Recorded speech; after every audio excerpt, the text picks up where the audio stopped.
Bueno, hemos vuelto de la pausa, Giselle, para ahora encontrarnos con una nueva nota que nos vamos a ver a la doctora. Sí, Guille, vamos a hablar con la doctora Sandra Carabajal.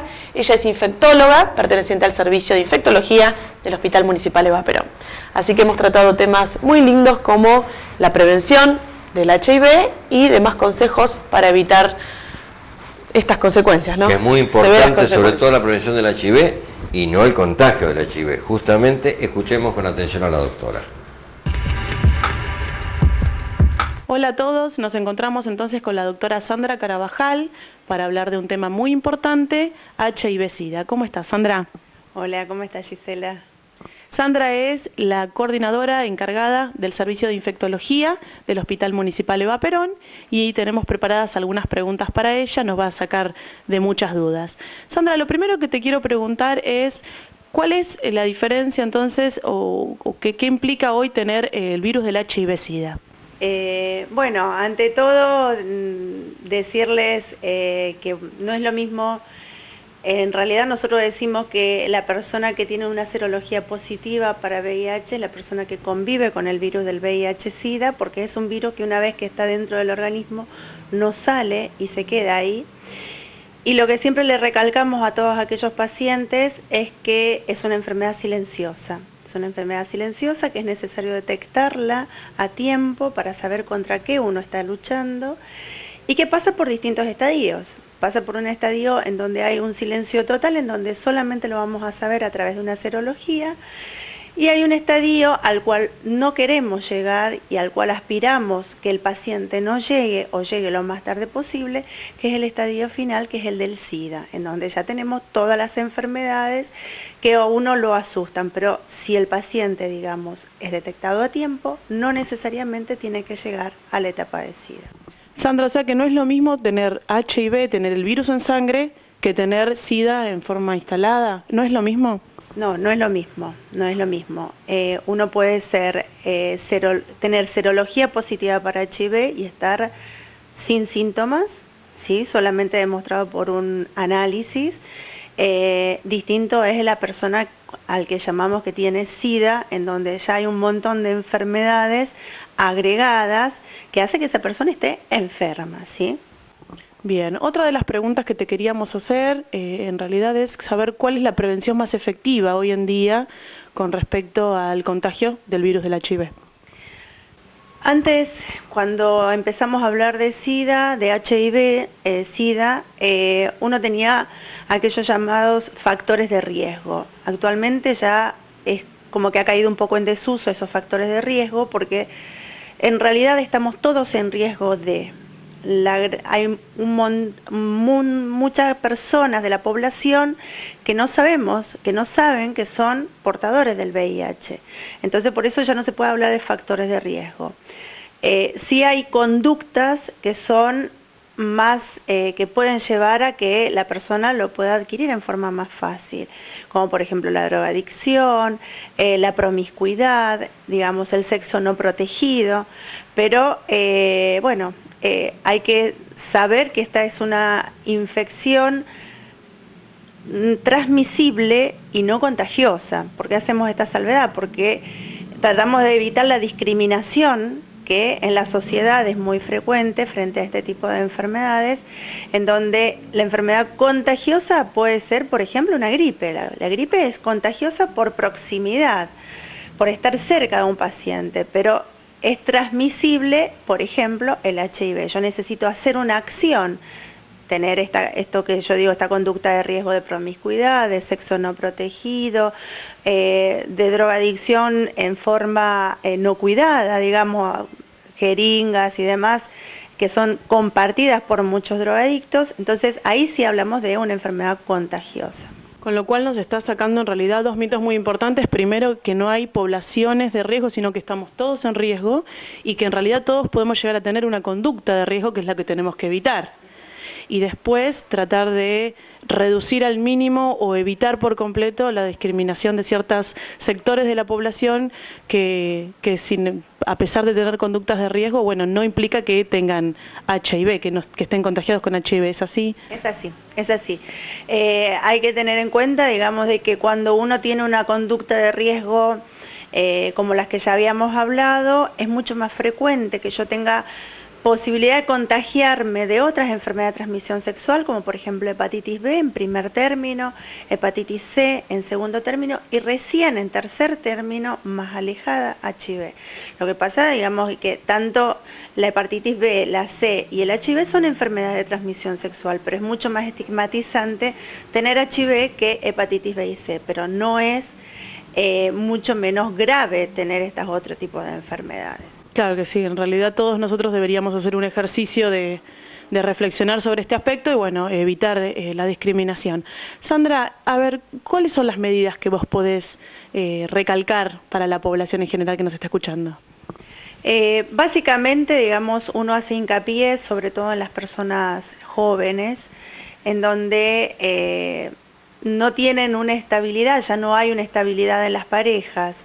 Entonces uno, si bien no puede decir, no puede dictar la estabilidad de la pareja, pero sí puede aconsejar de que tengan sexo protegido. El uso del preservativo está demostrado de que disminuye el riesgo de enfermedades de transmisión sexual, entre ellas el VIH.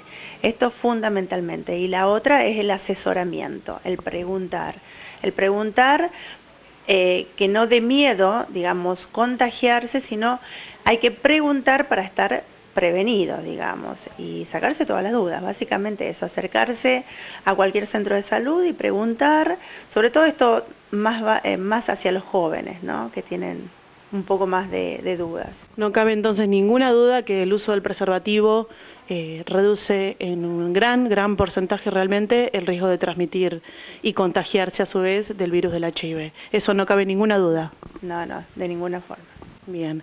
Sandra, y después otra pregunta que nos han hecho por nuestras vías de comunicación era ¿por qué es necesario, y es muy buena la pregunta de una de las televidentes, ¿por qué es necesario tener una orden médica para hacerse el examen? Si yo me presento en una guardia y simplemente manifiesto mi voluntad de hacerme el examen, ¿necesito orden médica? Sí. Esto es así, esto está reglamentado a través de la Ley Nacional de VIH que existe para la Argentina. Y es básicamente porque la persona que se va a realizar la serología necesita firmar un consentimiento informado antes de que le extraigan la sangre. No puede ser realizado, es un estudio que no puede ser realizado en forma compulsiva. La persona tiene que expresar la necesidad de realizarse y su consentimiento a que se realice. Y además, el tener la orden médica hace que el paciente pueda acceder a información sobre lo que se le está pidiendo antes de que se le pida y cuando se le dé el resultado también, asegurándole la confidencialidad tanto como de la persona que lo realiza como el médico que lo solicita. Ese aspecto es muy importante, el tema de la confidencialidad que vos nos decías. Sí. La orden médica colabora en ese aspecto. Tal cual.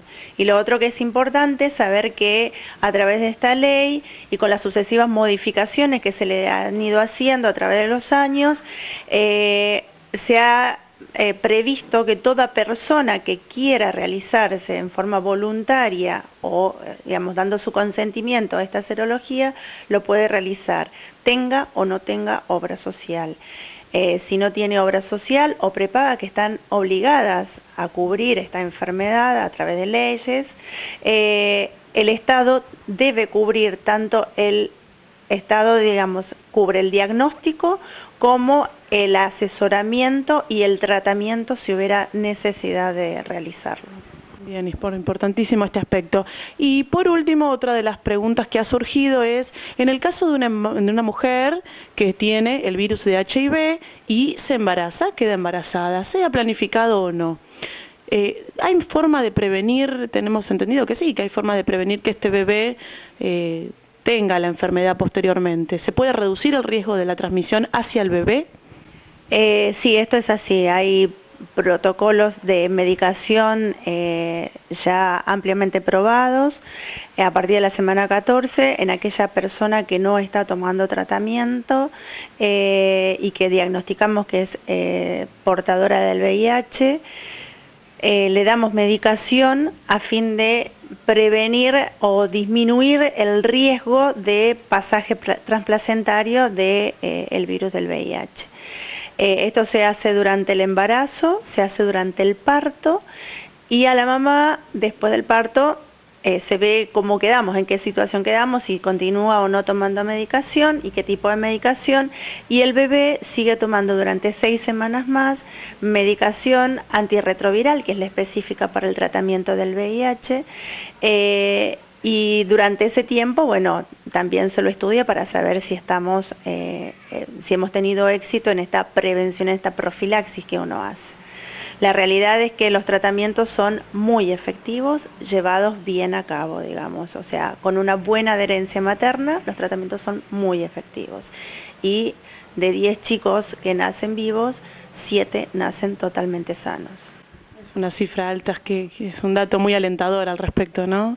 O sea que a las mamás simplemente nada, hacerse el análisis, saber si son HIV o no positivos y en definitiva hacer el tratamiento. Sí, tal cual, eso es lo que hay que enfatizar a la mamá. Uno no puede decidir, digamos, en aquellas parejas que son VIH positivas, planificarles, digamos, si tienen o no hijos, pero sí puede aconsejarlos, puedes darle información y puedes decirles cuál es el mejor momento para que esa pareja quede embarazada. Y después, obviamente, ofrecerle el tratamiento durante el embarazo. Como siempre, entonces, fundamental la consulta médica. Muchísimas gracias, Sandra, por participar de nuestro programa. No, por favor, gracias a ustedes. Bueno, ya hemos escuchado a la doctora Sandra Carabajal, que nos ha dado mucha información sobre prevención del HIV y los controles que tenemos que hacer justamente para esta enfermedad. Vamos a ir ahora a una pausa y vamos después a otras notas que nos van a ser muy interesantes, Giselle. Bien, Guille, vamos a la pausa.